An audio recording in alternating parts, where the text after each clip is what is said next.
Our wedding night was a perfect dream under a canopy of fairy lights, until the blinding glare of a police cruiser and an officer's sneer shattered the illusion, revealing the darkness lurking beneath our quiet new town. The scent of lilac and fresh-cut grass hung in the air, a perfect perfume for a perfect evening. My wife, Sarah God, it felt good to think that was laughing, her head thrown back as her cousin told a terrible joke. Her dress, a simple, elegant ivory, seemed to glow under the strings of fairy lights we'd spent the whole week hanging in the big oak tree in our new backyard. This was it. This was the dream we'd moved to this quiet little town of Maple Creek for. A fresh start, a home of our own, and a life built together, away from the noise and chaos of the city. We were the new black family in a town that was, admittedly, not very diverse, but everyone had been so incredibly welcoming. Or so I thought. Our wedding wasn't some massive, lavish affair. It was intimate, maybe 50 of our closest friends and family mingling on the lawn. My uncle was manning the barbecue, sending plumes of delicious-smelling smoke into the twilight sky. The music was a curated playlist of soul and R&B classics, just loud enough for people to dance to on the small wooden dance floor we'd rented. Everything was perfect. Even Mayor Thompson, a kindly older man we'd met at a town fundraiser, had shown up with his wife. He was over by the drink table, deep in conversation with a quiet, sturdy-looking man I vaguely recognized from the town hall. I later learned this was Police Chief Miller, a man who preferred a simple polo shirt and slacks to a uniform when he was off duty. They were just two guests enjoying a warm summer evening. We were in the middle of cutting the cake. Sarah had her hand over mine on the silver knife, her eyes sparkling with a joy so pure it almost made my heart ache. The crowd was cheering, cameras were flashing, and in that moment I felt like the luckiest man on earth. That's when the first disruption came. A blinding white light sliced through the gentle glow of our fairy lights, washing out the scene in a harsh, sterile glare. The music faltered as people turned towards the source. A police cruiser had pulled right off the street, its tires chewing up the lawn we'd worked so hard to cultivate, and parked diagonally, its headlights aimed directly at our reception tent. The cheerful chatter died instantly, replaced by a tense, confused silence. The car door opened and a single officer emerged. He wasn't walking, he was swaggering. He was a big man, with a thick neck and a jaw that looked like it was permanently clenched. His hand rested on his hip, inches from his sidearm, as his eyes scanned our party, not with curiosity, but with contempt. I felt Sarah's hand tighten on mine. I gave her a reassuring squeeze and took a step forward, forcing a calm, neighborly smile onto my face. "Evening, officer. Is there a problem?" I asked, my voice steady despite the frantic pounding in my chest. He didn't look at me directly at first. His gaze swept over our guests, my black family from the city, Sarah's white family from up north, our new friends from town, and his lip curled into a slight sneer. "Got a noise complaint," he said, his voice a low growl that carried easily in the sudden quiet. "Says there's a loud party getting out of control over here." I gestured around at the scene. "Officer, with all due respect, this is my wedding reception. It's hardly out of control. We can certainly turn the music down if it's bothering someone." He finally locked eyes with me, and I saw no room for negotiation in them. "I'll be the judge of what's out of control," he grunted. He took a few heavy steps forward, his boots crushing the grass. He was deliberately invading our space, trying to intimidate. "I see a lot of people, a lot of drinking. For all I know, you're disturbing the peace for this whole neighborhood." "It's my wedding," I repeated, a little more firmly this time. "We have a permit for the music until 10 p.m. It's only 8:30. The officer just scoffed, a short, ugly sound.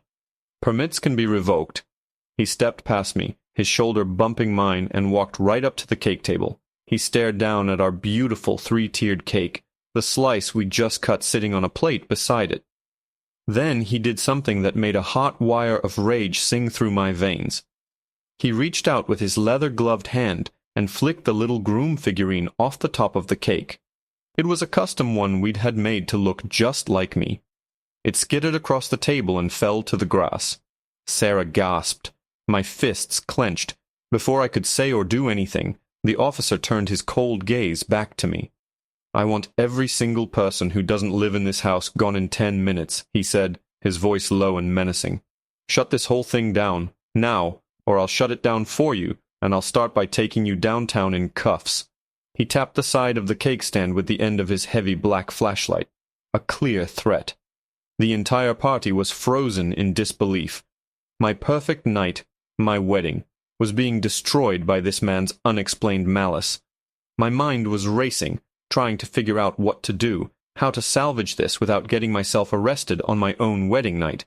Just as the officer opened his mouth to bark another order, a calm, steady voice cut through the tension from behind him. "Officer, what exactly do you think you're doing?" The officer, whose name tag I could now read, Croft spun around.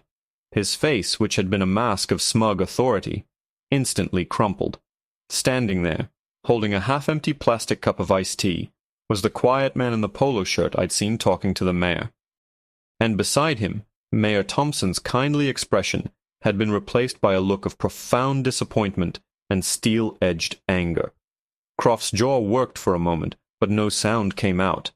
His swagger evaporated, leaving behind a man who suddenly seemed smaller, caught in a spotlight he never wanted. "Chief Miller, Mayor Thompson," he stammered, his eyes wide. "Sirs, I had no idea you were here. I was just responding to a call." Chief Miller took a slow, deliberate step forward. He was shorter than Croft, but he carried an aura of command that made the bigger man shrink. "A call?" the chief asked, his voice deceptively soft. "From who? Because my personal cell and my department radio have been sitting right here on this table for the last hour and a half, and they haven't made a peep. The dispatch frequency has been silent except for a fender bender over on Elm Street. So tell me, Officer Croft, who called you?" Croft's face went from pale to blotchy red. He looked trapped. It came in as an anonymous tip, sir. A noise complaint. Said things were getting rowdy." "Rowdy?" Chief Miller repeated the word as if it were foreign. He gestured around our backyard. My uncle had frozen with his tongs over the grill. My little niece was hiding behind her mother's legs. Sarah's bridesmaids were huddled together, staring. "Does this look rowdy to you? I see a family celebrating. I see two of our town's newest residents, a doctor and a software engineer, trying to have a peaceful wedding reception. The only rowdy element I see here, officer, is you, trespassing on private property and terrorizing citizens." Mayor Thompson stepped up beside the chief. "I am absolutely appalled," he said, his voice ringing with authority. "Is this how Maple Creek Police welcomes new members of our community? By treating them with suspicion and hostility? By destroying their property?" He pointed a trembling finger at the little groom figurine lying in the grass. "My figurine." The humiliation was radiating off Croft in waves. He was being publicly and systematically dismantled by his own boss and the highest-ranking official in the city, all in front of the very people he had tried to intimidate. But instead of contrition, a cornered animal desperation flickered in his eyes.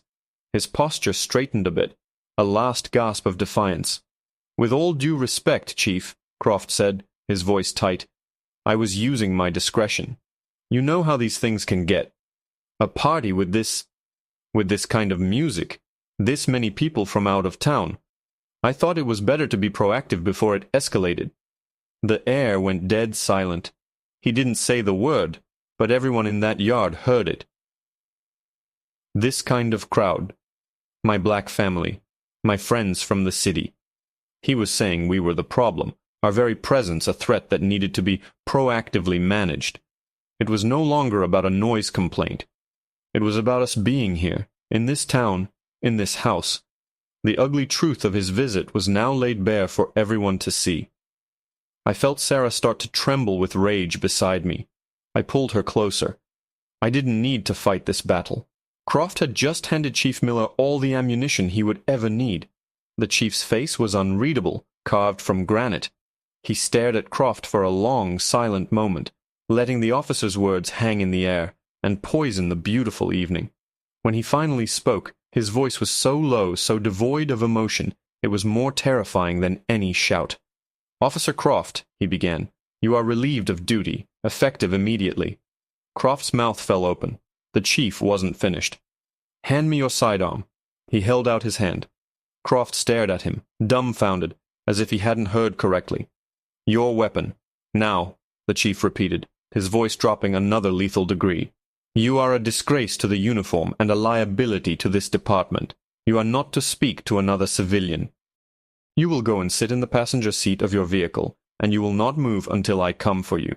Croft, his face a mask of disbelief and fury, slowly, robotically, unholstered his weapon and placed it, grip first, into the chief's outstretched hand. He looked from the chief to the mayor, then his eyes landed on me. The look he gave me was pure, undiluted hatred. It was a promise. This wasn't over. As he turned and began his walk of shame back to his cruiser, a low murmur rippled through our guests. It was a mix of shock, relief, and anger. I thought the worst was over. But as Croft reached his car, he stopped, turned back to face all of us, and a twisted, ugly smile spread across his face. He looked directly at Chief Miller. "You think this is over?" he called out, his voice now loud and defiant. "You have no idea what you just did. None of you do." Chief Miller didn't even flinch. He just watched with cold, hard eyes as Croft finally got into the passenger side of his cruiser and slammed the door shut. The chief calmly engaged the safety on Croft's weapon and tucked it into the back of his own waistband before turning back to us. The entire yard seemed to exhale in unison, the tension draining away like a receding tide. The mayor was already moving through the crowd, offering quiet apologies to our families. "Mr. and Mrs. Evans," Chief Miller said, his voice now returning to a normal, human tone. "On behalf of the Maple Creek Police Department, I'm profoundly sorry. This should never have happened. This is not who we are." I just nodded, my throat too tight to speak. I looked at Sarah. Her eyes were shimmering with unshed tears, a mix of anger, fear, and now relief. She squeezed my hand, a silent communication that we were okay. We were together. "Thank you, Chief," I finally managed to say. "We appreciate you stepping in."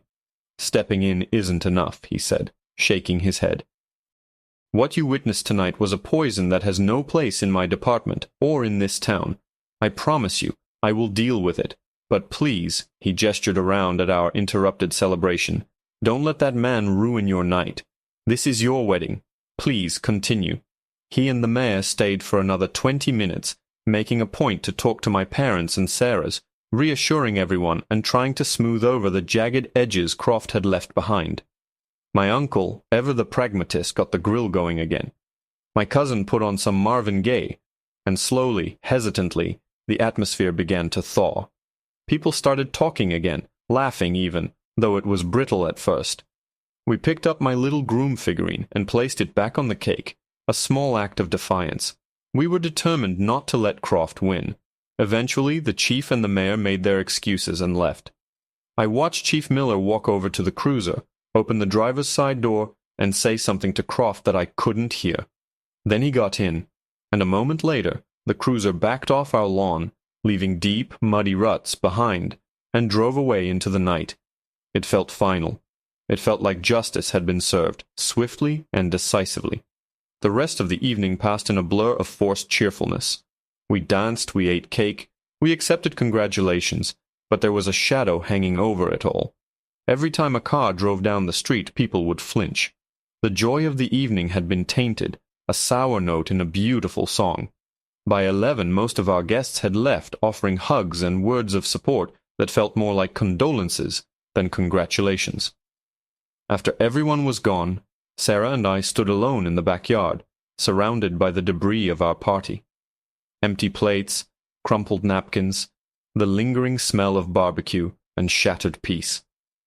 "Well," Sarah said softly, leaning her head against my shoulder, "that's one for the storybooks." I wrapped my arms around her. "I'm so sorry, babe. I wanted tonight to be perfect." "It was perfect," she whispered, pulling back to look at me, her eyes fierce. "It was perfect until he showed up. And then it was something else. We saw what this town can be, the good and the bad, all in one night." She was right. The kindness of the mayor and the integrity of the chief were just as real as Croft's bigotry. We cleaned up in silence, the simple domestic act a comfort. We stacked the rented dishes, bagged the trash, and turned off the fairy lights, plunging the yard back into darkness. As we locked the back door and walked into our new house, our first night as husband and wife, I felt a deep, bone-weary exhaustion. We were just about to head upstairs when I noticed a blinking red light on our new home phone, an old-fashioned landline we'd installed mostly for my parents' peace of mind. One new message. Probably just a cousin who forgot to say goodbye, I thought. I hit the play button, and a tinny robotic voice announced the time of the call. 9:15 p.m., right in the middle of the chaos with Croft. Then a voice filled the silence of our kitchen. It was raspy, disguised, and dripping with a venom that made the hairs on my arms stand up. "You think you're safe," the voice hissed. "You think our town wants you here, you and your fancy friends? You made a mistake coming to Maple Creek, and you made a bigger mistake getting Officer Croft fired." There was a pause, and I could hear a faint, chilling chuckle. "He has friends. We all do. We're the ones who made the call tonight, and we'll keep calling. We'll be watching you. Every move you make. This is just the beginning." The playful beep of the answering machine echoed in the dead, quiet house, a stark contrast to the venomous words we'd just heard.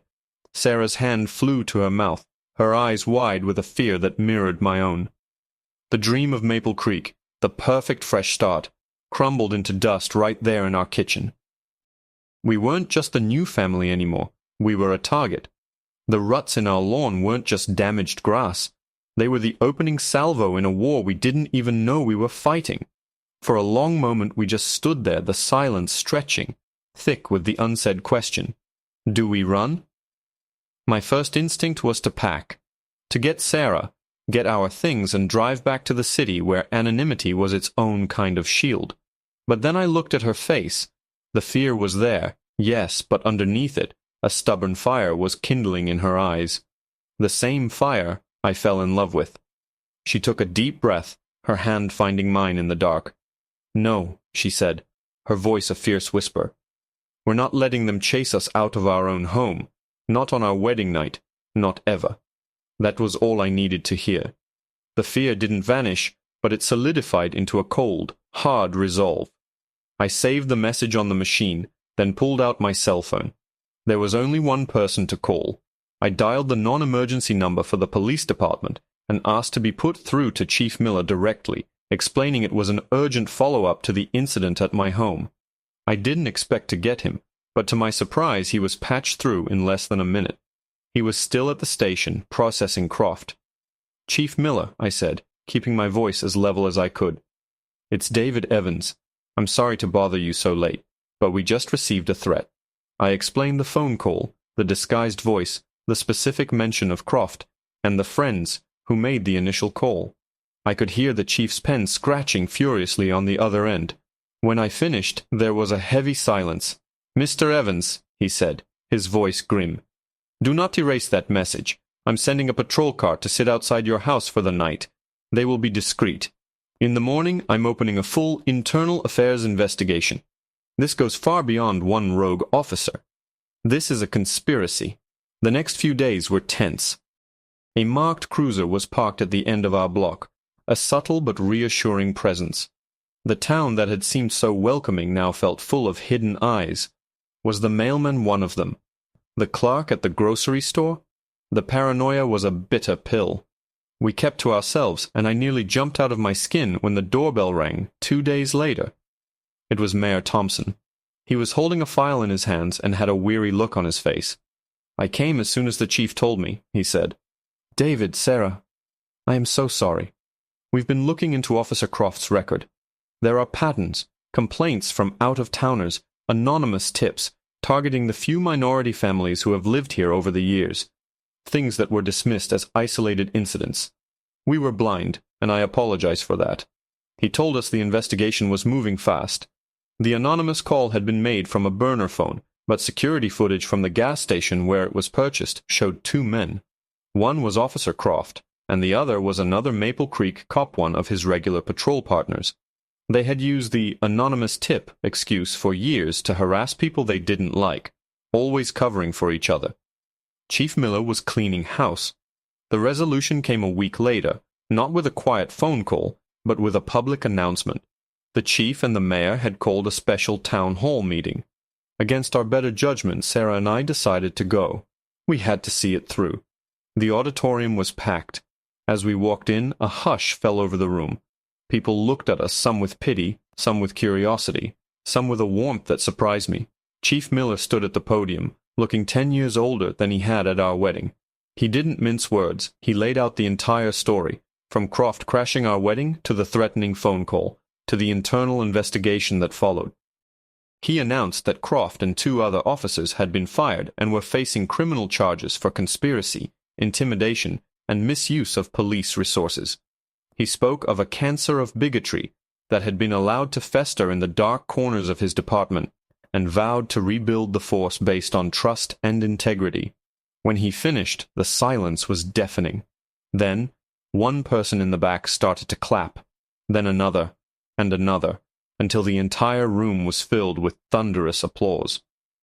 Mayor Thompson took the podium and publicly apologized to us by name, saying that the town had failed us, but would spend every day trying to earn back our trust. As he spoke, I felt a hand on my shoulder. It was our next-door neighbor, a quiet man named George. "We're glad you're here," he said, his wife nodding beside him. And all around us people were turning to us, smiling, nodding. They weren't just staring anymore. They were connecting.